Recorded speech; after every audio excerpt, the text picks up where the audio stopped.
Assalamualaikum warahmatullahi wabarakatuh. Perkenalkan nama saya Algeni Saputra dengan NIM 2310 2120 60 dari Prodi Farmasi angkatan 2023. Jadi tujuan saya membuat video ini adalah saya akan membaca tugas filsafat yang berjudul buku ini berjudul epistemologi. Sumber pengetahuan rasionalisme, empirisme, dan sintesis Kantian. Pengantar. Kita semua memiliki banyak hal yang terjadi dalam pikiran kita seperti keyakinan, hasrat, harapan, mimpi, gambar, imajiner, pengetahuan, cinta, dan benci untuk menyebutkan beberapa.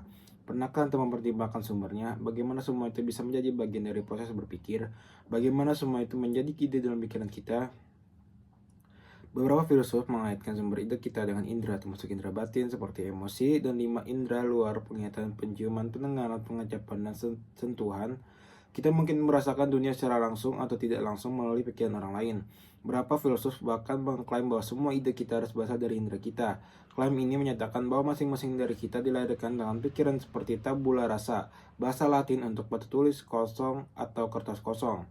Yang di atasnya tidak ada apapun yang tertulis dan kita dapat mengisinya melalui pengalaman saat kita terpawar oleh dunia. Pengetahuan yang bergantung pada pengalaman atau yang muncul setelah pengalaman disebut a posteriori, bahasa Latin untuk dari yang terakhir. Karena pengetahuan a posteriori bersifat empiris, berdasarkan pengamatan atau pengalaman, maka pandangan ini disebut empirisme. Yang berlawanan dengan empirisme adalah rasionalisme. Pandangan bahwa akal adalah sumber utama pengetahuan. Rasionalisme mempromosikan pengetahuan matematis atau logis sebagai contoh paradigma. Pengetahuan seperti itu menurut mereka dapat ditangkap melalui akal semata tanpa melibatkan indera secara langsung. Mereka berpendapat bahwa pengetahuan yang diakses melalui penalaran bersifat abadi, yaitu iya dan tidak ada perubahan sepanjang masa lalu, sekarang dan masa depan.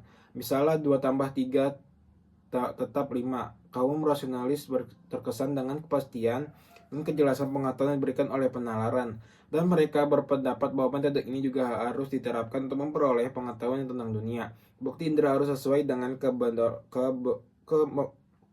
kebenaran akal, tapi bukti indera itu bukan prasyarat untuk memperoleh kebenaran. Pengetahuan yang tidak bergantung pada atau mendahului pengetahuan dan pengalaman disebut a priori, bahasa Latin untuk dari yang pertama. Rasionalis berpendapat bahwa akal adalah dasar dari pengetahuan a priori. Tetapi dari mana kita pada akhirnya mendapatkan ide-ide yang menjadi dasar akal, jika bukan dari pengamatan atau pengalaman? Rasionalis cenderung menyukai inanisme, keyakinan bahwa kita dilahirkan dengan ide-ide tertentu yang sudah ada dalam pikiran kita. Artinya, ide itu merupakan bawaan dalam diri kita. Di antara contoh-contohnya adalah prinsip matematika atau logika, pemahaman moral, dan konsep Tuhan. Meskipun kaum inatis mengklaim bahwa ide-ide seperti itu dalam diri kita sejak lahir, itu tidak menjamin kesandaran langsung dengan kita kehadirannya. Akal adalah fakultas yang memungkinkan kita untuk menyadari mengaksesnya. Berikut ini ide-ide bawaan dengan demikian menjadi dasar dari model rasionalisme. Penekanan rasionalisme terhadap pengetahuan a priori. Filsuf Prancis René Descartes 1596 sampai 1650 dari filsuf Jerman Gottfried Wilhelm Leibniz 1646 sampai 1716, dua pemikir rasionalis yang penting mendukung keberadaan ide-ide bawaan dan relasinya melalui akal. Mereka berpendapat bahwa kebenaran yang diungkapkan oleh ide-ide semacam itu bersifat abadi, niscaya, dan universal. Bagi Descartes, ada beberapa cara melaluinya kita memperoleh pengetahuan. Beberapa ide bersifat bawaan, beberapa bersumber dari luar, dan beberapa yang lain dibuat oleh kita. Descartes memberikan contoh gagasan tentang Tuhan sebagai ide bawaan dalam diri kita, serta gagasan tentang keberadaan seseorang. Menurut Descartes, ide-ide bawaan seperti kebenaran geometri dan hukum logika diketahui melalui akal terlepas dari pengalaman, karena pengalaman hanya memberi kita. 1. Plato, sekitar 1428 sampai 347 sebelum Masehi, dapat diperlakukan sebagai pendahulu rasionalisme dalam dialognya Meno. Plato menunjukkan bagaimana ide-ide bawaan dapat diwujudkan melalui akal sekitar 340 sebelum Masehi. 2009 dalam dialog ini karakter utamanya yaitu Socrates berdasarkan guru kehidupan nyata Plato melibatkan seseorang budak laki-laki dalam diskusi melalui serangkai pertanyaan dan jawaban pendekatan dikenal sebagai metode Socrates. Socrates menarik bukti dari anak laki-laki itu tentang kuadrat. Plato berpendapat anak laki-laki itu tidak belajar sesuatu yang baru. Sebaliknya, pertanyaan-pertanyaan itu hanya mendorong anak laki-laki itu untuk mengingat kembali pengetahuan yang dimilikinya sebelum lahir saat masih berupa jiwa tanpa tubuh. Oleh karenanya, ide-ide bawaan itu seperti kenangan yang terlupakan, kita mungkin tidak menyadarinya. Ini adalah doktrin pengingkatan Plato, sebagaimana para sarjana menyebutnya. Dalam beberapa tahun terakhir, beberapa ahli bahasa menganggap teori bahasa Noam Chomsky sebagai versi ilmiah modern dari rasionalisme, meskipun mungkin lebih tepat digambarkan sebagai kantian. Chomsky 1975 berpendapat bahwa pikiran manusia mengandung struktur bawahan yang bertanggung jawab atas kapasitas kita untuk proses bahasa. Ini karena paparan kita terhadap bahasa itu sendiri tidak cukup untuk menjelaskan kemampuan kita untuk berbicara dan memahami orang lain.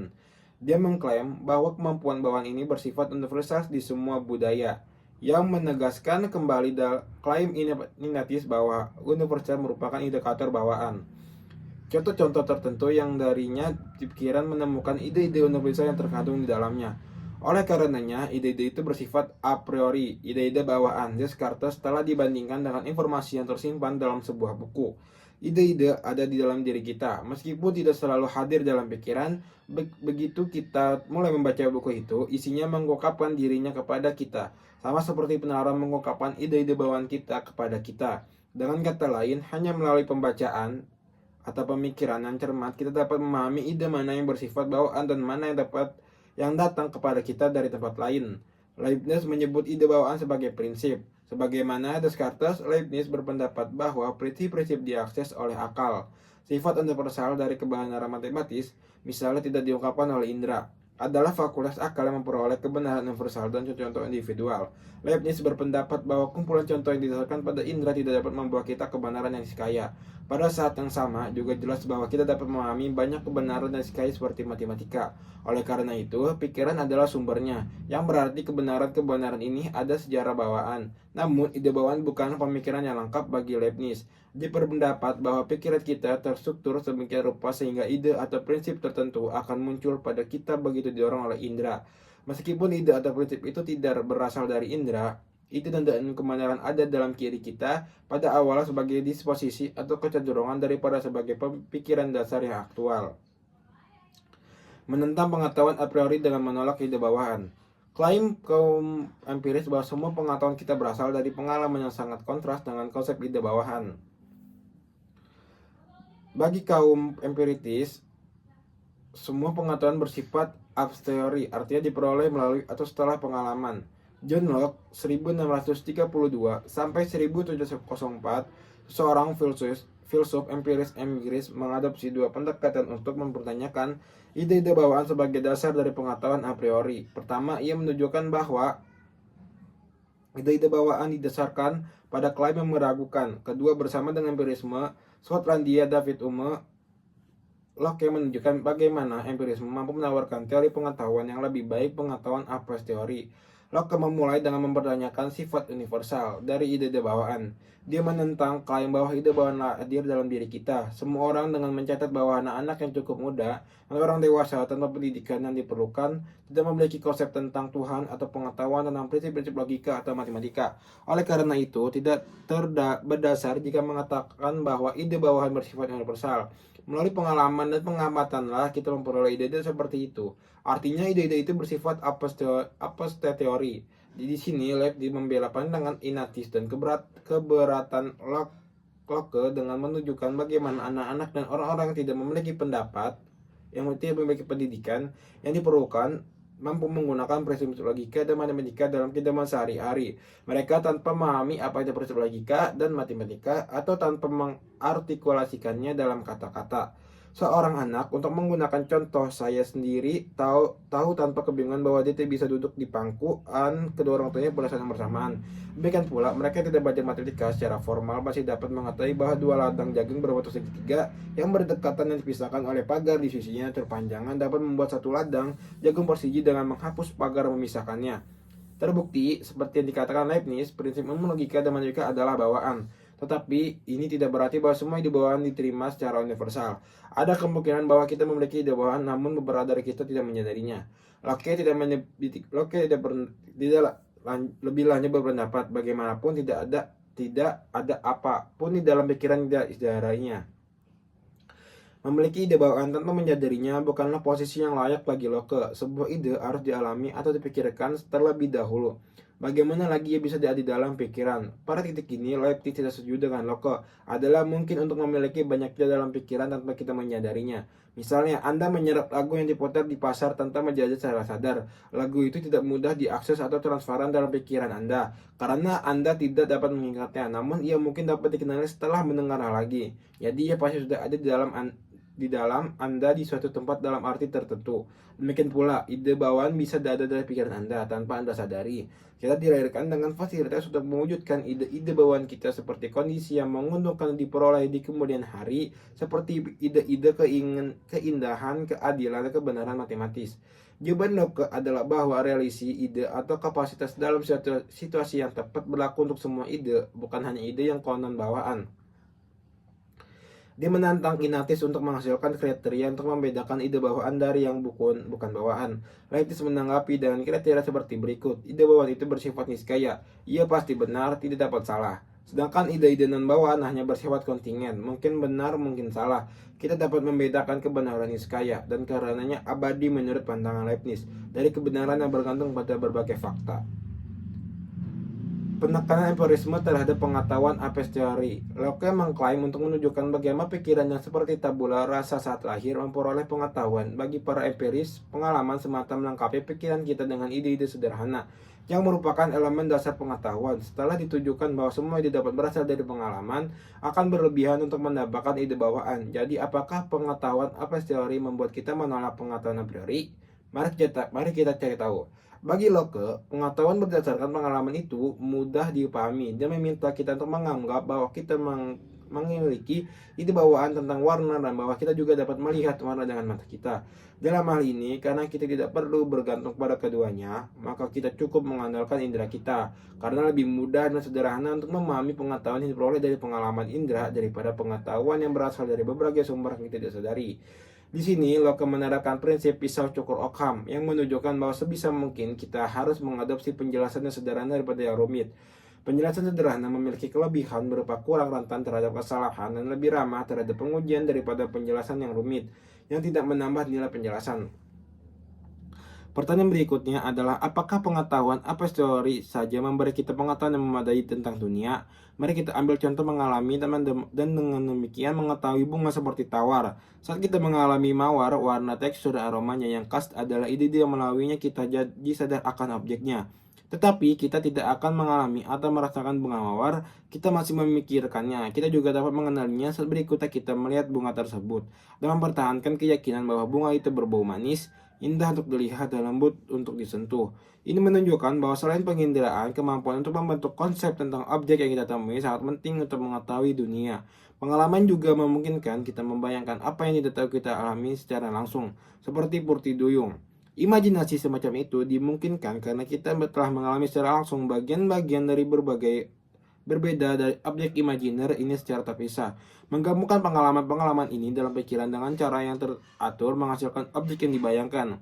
Seandainya kita belum pernah mengalami dan dengan demikian belum pernah membentuk konsep ikan dan wanita secara terpisah sebelumnya, kita tidak akan membayangkan Purti Duyung saat ini.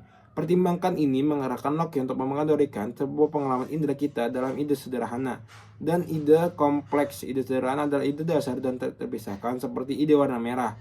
Ide kompleks dibentuk oleh pikiran, baik dari lebih dari satu ide sederhana atau dari kesan kompleks. Ide-ide kompleks dapat dibagi karena mereka memiliki bagian-bagian. Contohnya termasuk jalan emas, tentara, dan alam semesta. Ide atau konsep tentang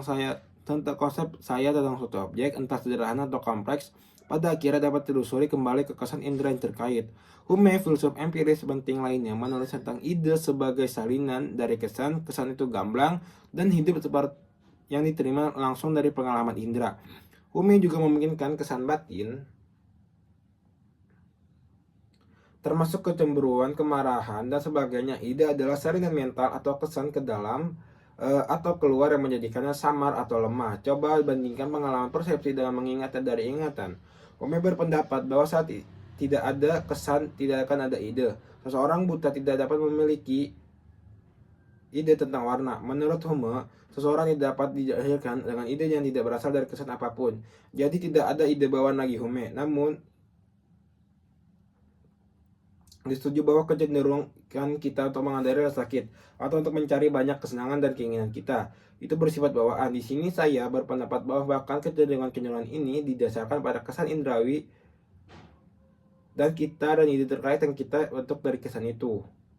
Kecenderungan mental untuk berulang kali mencari kesenangan atau menghindari rasa sakit datang kepada kita hanya setelah kejadian pertama terpapar salah satu sensasi itu. Berbeda dengan bagi Descartes, bahkan ide tentang Tuhan bertermasuk pengetahuan apostologi bagi Hume. Karena tidak seorang pun dari kita mengalami Tuhan secara langsung. Menurut Hume, tidak ada kesan tentang Tuhan yang tersedia bagi kita untuk membentuk ide yang sesuai. Dalam pandangan Hume, imajinasi kita membentuk ide ini dengan memperluas pengalaman kita tentang kualitas baik yang dimiliki oleh orang-orang sekitar kita. Mengingat bahwa bakat ide tentang Tuhan dapat diturunkan dari kesadaran indrawi, ini memberikan dukungan lebih lanjut pada klaim empiris bahwa semua ide kita bersifat a posteriori. Oleh karena itu, Hume klaim rasionalis tentang keberadaan ide bawaan dan pengembangan empiris itu keliru. Kekurangan teori tabula rasa. Kita lemahan teori tabula rasa kaum empiritis dapat terungkap jika kita dapat menunjukkan bahwa tidak semua ide kita berasal dari kesan yang terkait.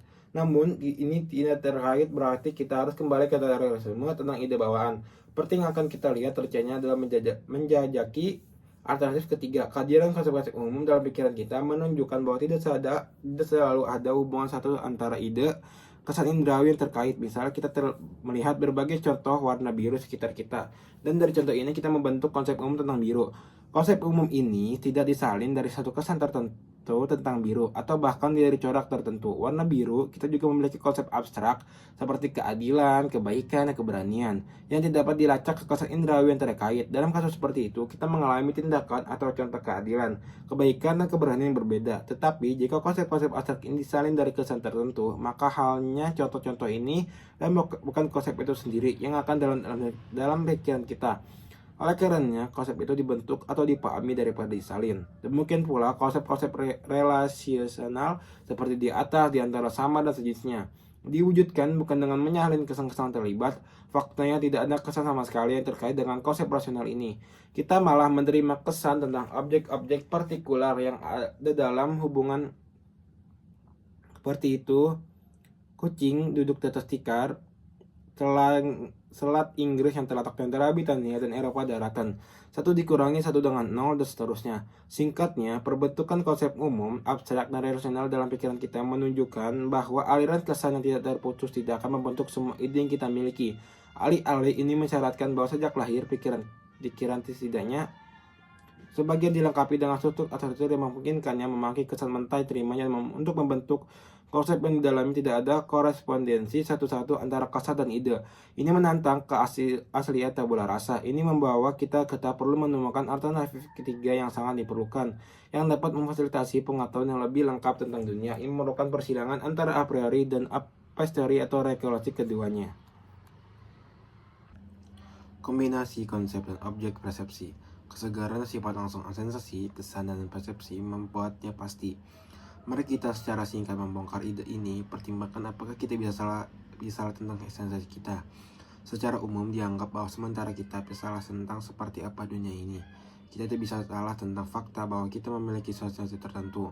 Bahkan jika Anda sedang bermimpi detik ini dan tidak ada buku nyata depan mata Anda tidak dapat menyangkal bahwa Anda memiliki sensasi tertentu yang menyerupai halaman putih dan font hitam dalam bentuk kata-kata. Oleh karenanya, sensasi kita itu pasti dan kita tidak dapat meragukan bahwa ia ada. Namun, ada kemungkinan bahwa terkadang kita tidak yakin bagaimana mengkarakterisasi sensasi tertentu. Misalnya, Anda mungkin melihat mobil yang mencolok dan tidak yakin apakah warna hijau, metalik, atau abu-abu. Jadi, Anda mungkin mengalami kebingungan menggambarkan sensasi Anda. Tetapi itu tidak mempengaruhi kepastian dan sensasi itu sendiri tentang apa yang ada di sini dan saat ini untuk Anda. Filsuf Jerman Immanuel Kant 1724 sampai 1804 berpendapat bahwa agar persepsi kita masuk akal bagi kita, persepsi itu harus diterima ke dalam konsep yang ada dalam pikiran kita. Struktur pemahaman ini memungkinkan pikiran kita memproses kesan yang kita alami, kecuali berbagai sensasi mentah yang kita terima dari pengalaman diklasifikasikan ke dalam kategori pemahaman yang berbeda. Kita tidak dapat memahaminya. Misalnya, pikiran kita memiliki kemampuan untuk setidaknya mengenali apakah dua sensasi itu berserupa atau berbeda. Tanpa kemampuan ini, kita tidak dapat memahami pengalaman atau pertimbangan. Kita juga melihat bahwa objek berada dalam ruang dan waktu, berada dalam hubungan sebab akibat, dan termasuk dalam kategori kesatuan polaritas, afirmasi, negasi, partikular, universal, dan sejenisnya. Di sini sekali lagi kita tidak dapat mampu memahami pengalaman apapun tidak diproses melalui kategori-kategori ini. Kan berpendapat oleh karena itu ruang waktu sebab akibat kualitas dan jenisnya dipresentasikan kepada kita dalam struktur atau konsep bawaannya sesuai dengan pikiran kita sebelum pengalaman. Menurut Kant, kategori ini bersifat transendental dalam arti bahwa mereka menjembatani kesenjangan antara pikiran dan dunia. Mereka adalah struktur jembatan atau konsep tersembunyi yang menepati papan tulis kosong berbentuk cara kita memikirkan dan mengalami dunia. Tentu saja konsep-konsep ini juga membutuhkan masukan atau input atau objek persepsi atau objek kesadaran langsung yang disampaikan langsung kepada kita dalam pengalaman operasi melalui indera, seperti pandangan Kant yang terkenal diungkapkan objek persepsi tanpa konsep itu buta dan konsep tanpa objek persepsi itu kosong. Sejauh ini kita telah melihat melalui berbagai etapan bahwa rasionalisme dan empirisme tidak lengkap. Idealisme transendental Kant demikian pandangan disebut mencapai keseimbangan mendamaikan kedua aliran tersebut. Dia menggabungkan masukan sensorik dan konsep bawaan menjadi satu kesatuan tentang bagaimana kita memahami dunia. Sebelum kita mengakhiri bab dengan angka terakhir dalam pendekatan Kant, mari kita kembali ke dasar kata umum dan sekali lagi, the filsuf yang paling mengagumkan. Pengetahuan sintetik a priori. Descartes berpikir bahwa akal saja dapat memberikan kepastian bagi semua pengetahuan manusia. Intuisi dan dedukasi adalah alat yang melalui fakultas akal beroperasi. Intuisi adalah kapasitas untuk melihat ke dalam, memahami objek intelektual dan kebenaran dasar. Sebagai seorang ahli geometri, Descartes berpikir bahwa deduksi, jenis penilaian dan kebenaran kesimpulan yang dijamin oleh kebenaran premisnya, harus digunakan untuk memperoleh pengalaman tentang dunia, dimulai dengan masukan ide-ide yang jelas dan terpilah-pilah. Karena institusi dipisahkan dari bukti indrawi, kebenaran yang terbenang dapat diketahui secara a priori. Hasilnya adalah bahwa pengetahuan substansial tentang dunia dapat diperoleh secara a priori. Menurut Hume, ada tujuh cara yang di dalamnya penalaran bertujuan untuk mendapatkan pengetahuan tentang dunia, melalui hubungan ide-ide, dan melalui materi fakta. Hume berpikir bahwa metode deduksi dan membangun hubungan-hubungan di antara ide-ide yang telah kita peroleh melalui pengalaman. Misalnya seorang ibu adalah orang tua wanita, hubungan ide-ide ini adalah jenis kebenaran kita temukan dalam logika dan matematika. Misalnya persepsi bahwa lingkaran itu bulat, mereka itu benar menurut definisinya. Kebenaran seperti itu bersifat niskaya atau pasti. Penyangkalan atasnya mengarah pada kontradiksi. Mereka juga dikenal sebagai a priori karena mereka tidak bergantung pada bagaimana dunia ini ada. Karena alasan ini, hubungan dan integrasi tidak menghasilkan pengetahuan baru dan substantif tentang dunia. Pengetahuan yang mereka berikan sudah dipahami oleh kita, seperti yang ditunjukkan oleh contoh di atas. Bahkan jika pemahaman kita hanya tersirat dalam premis argumen deduktif yang kesimpulan membuat eksplisit, materi fakta bagi Hume didasarkan pada pengamatan dan pengalaman. Beberapa di antaranya adalah generasi yang diperoleh dengan induksi atau induksi atas contoh-contoh tertentu. Kebenaran induktif tidak pasti, dia paling mentok hanya mungkin, karena ia bergantung pada bagaimana dunia ini ada. Misalnya sejauh ini kita memiliki pengalaman tentang panas dari api, tetapi kita tidak dapat memastikan bahwa ini juga akan terjadi besok. Mungkin kita tiba-tiba akan merasakan sensasi lain seperti dingin dari api. Kita berharap bahwa masa depan akan menyerupai masa lalu, tapi kita tidak dapat memastikannya. Materi fakta memberi kita kebenaran a priori secara kontingen benar. Penyangkalan atasnya dapat dipahami tanpa kontradiksi. Karena materi fakta tidak benar menurut definisi, ia menampakkan informasi baru yang substantif ke pengetahuan kita yang telah ada. Tidak seperti hubungan ide-ide. Sebagai seorang naturalis pada awalnya, Kant dipengaruhi oleh pembagian pengetahuan yang dibuat oleh Hume ini. Hanya kombinasi akal dan pengalaman yang dapat memberi kita pengetahuan yang memadai. Menurut Kant, dia mulai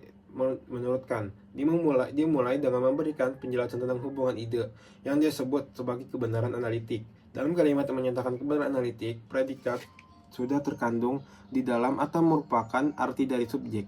Misalnya pada kalimat lingkaran itu bulat, predikat bulat, subjek sudah terdapat pada subjek lingkaran.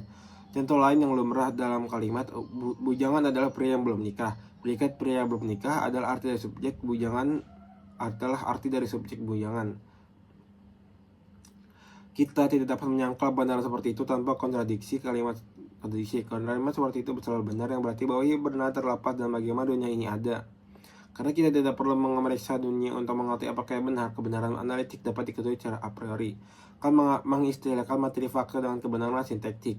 Predikat tidak tergantung dari dalam subjek dan juga bukan arti dari subjek. Kebenaran sintetik tidak benar menurut definisi. Dengan demikian masuk akal bahwa kebenaran sintetik didasarkan pada pengamatan dan karena itu pasti bersifat a priori. Walaupun seperti yang akan kita lihat, kan berpendapat ini tidak berlaku untuk semua kebenaran sintetik.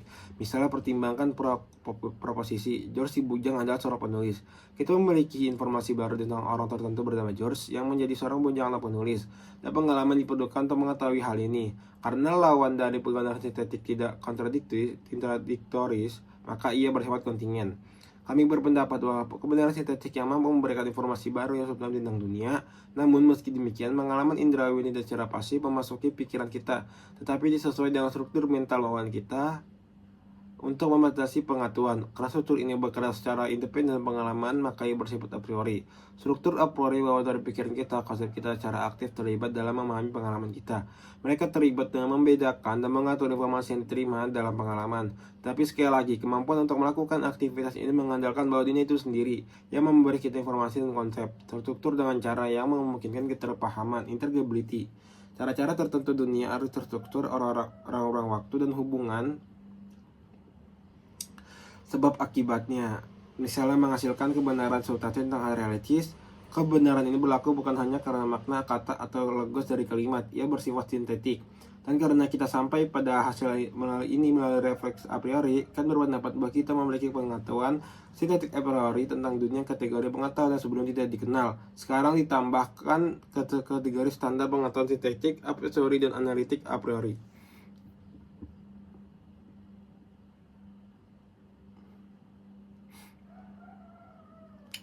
Masih ada pertanyaan tentang bagaimana konsep kita membedakan dan mengatur informasi yang diterima dari indera. Tujuan ini dicapai melalui tindakan sintesis. Yang kan maksud sebagai sintesis adalah tindakan menempatkan representasi yang berbeda, elemen kognisi bersama-sama dan menangkap apa yang bermacam-macam di dalamnya satu kognisi. Akan menjelaskan 3 jenis sintesis. Proses dimulai dengan sintesis pemahaman dalam persepsi, melewati sintesis reproduksi dalam imajinasi, dan berakhir dengan sintesis pengenalan dalam sebuah konsep. Bagikan pemahaman dalam persepsi melibatkan penempatan objek dalam ruang dan waktu. Sintesis reproduksi dalam menjadi terdiri dari perhubungan berbagai elemen dalam pikiran kita untuk membentuk sebuah gambar, dan sintesis pengenalan dalam suatu konsep membutuhkan memori pengalaman masa lalu serta mengenali hubungan dengan pengalaman sekarang. Dengan mengakui bahwa pengalaman masa lalu masa kini mengacu pada objek yang sama, kita membentuk konsep tentangnya. Mengenali sesuatu sebagai suatu kesan objek di bawah suatu konsep berarti menekatkan makna pada ekspresi. Ketika makna ilmiah disebutkan sebagai apresiasi. Goyer 1987. Absepsi adalah titik persatuan diri dan dunia. Bagikan kemungkinan absepsi membutuhkan 2 jenis kesatuan. Pertama, berbagai data yang diterima dalam pengalaman itu sendiri harus memproteksikan subjek yang sama, yang memungkinkan data untuk digabungkan dan disatukan. Kedua, data harus digabungkan dan disatukan oleh diri yang bersatu atau disebutkan sebagai kesatuan kesadaran atau kesatuan persepsi. Kan menyimpulkan bahwa karena kesatuan seperti itu, kita semua sama-sama mampu memahami objek yang sama dengan cara yang seragam berdasarkan pengalaman pribadi kita masing-masing. Artinya kita berada dalam kesepakatan tak terucapkan mengenal dunia yang mandiri dan pikiran tempat kita hidup yang difasilitasi oleh pengalaman subjektif kita tetapi tidak diatur oleh struktur mental bawaan yang diberikan kepada kita oleh dunia. Singkatnya, teori kan memungkinkan berbagai pengetahuan spesifik tentang realitas objektif. Sebagai kesimpulan, dengan mempertimbangkan perdebatan antara rasionalis dan empiris yang berpuncak pada CT scan, bab ini telah menjelaskan bagaimana kita mencapai pengetahuan substantif.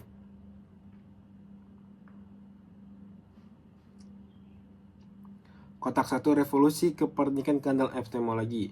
Dalam Critique of Progression-nya kan epistemologinya dengan menarik analogi revolusi Kopernikus, pergeseran astronomi dari model alam semesta geosentris dan heliocentris yang dinamai dengan mengacu pada Nikolaus, matematikawan dan astronom Polandia abad ke-16. Tapi sekarang diasumsikan bahwa semua kondisi kita harus sesuai dengan objek. Tapi semua upaya untuk menemukan suatu tentang objek secara a priori melalui konsep-konsep yang akan memperluas kondisi kita dalam sisi ini tidak menghasilkan apa-apa. Oleh karena itu, mari kita coba sekali lagi apakah kita tidak melangkah lebih maju terkait masalah metafisika dengan mengasumsikan bahwa objek harus sesuai dengan kognisi kita yang akan lebih sesuai dengan kemungkinan yang diminta dan kondisi secara a priori.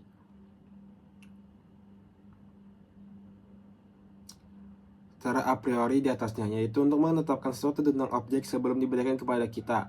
Ini akan seperti pemikiran pertama Kopernikus yang saat dia tidak membuat kemajuan yang baik dalam menjelaskan tentang gerakan langit jika dia berasumsi bahwa seluruh benda langit berputar mengelilingi pengamat. Mencoba untuk melihat apakah mungkin dia tidak akan lebih berhasil jika membuat pengamat berputar dan membiarkan bintang-bintang diam. Sekarang dalam metafisika, kita dapat mencoba dengan cara yang sama mengenai konstruksi objek. Jika instruksi harus sesuai dengan konstruksi objek, maka saya tidak tahu bagaimana kita dapat mengetahui apapun tentang objek secara a priori. Tetapi jika objek sebagai objek indera sesuai dengan konstitusi fakultas intuisi kita, maka saya dapat merefleksikan kemungkinan ini dengan sangat baik untuk diri saya sendiri. Namun, karena saya tidak bisa berhenti dengan intuisi ini, jika intuisi itu ingin menjadi koneksi, tetapi kita harus merujuknya sebagai representasi untuk suatu sebagai objeknya dan menentukan objek ini melaluinya, saya dapat mengasumsikan entah bahwa konsep yang melaluinya saya membawa pengertian ini juga dengan objek, dan kemudian saya sekali lagi dalam kesulitan yang sama tentang bagaimana saya bisa tahu apapun tentang objek itu secara a priori, atau saya berasumsi bahwa objek atau hal yang sama yaitu pengalaman yang di dalamnya objek itu dapat dikenali sebagai objek yang diberikan itu sesuai dengan konsep-konsep tersebut. Dalam hal ini saya segera melihat jalan keluar yang lebih mudah dari kesulitan, karena pengalaman itu sendiri adalah semacam koneksi yang membutuhkan pemahaman yang aturannya harus saya asumsikan dalam diri saya sebelum objek apapun diberikan kepada saya, karena bersifat a priori, yaitu aturan yang ekspresikan dalam konsep secara a priori yang dengannya semua objek pengalaman harus sesuai dengan dan sesuainya sebuah jawaban setuju.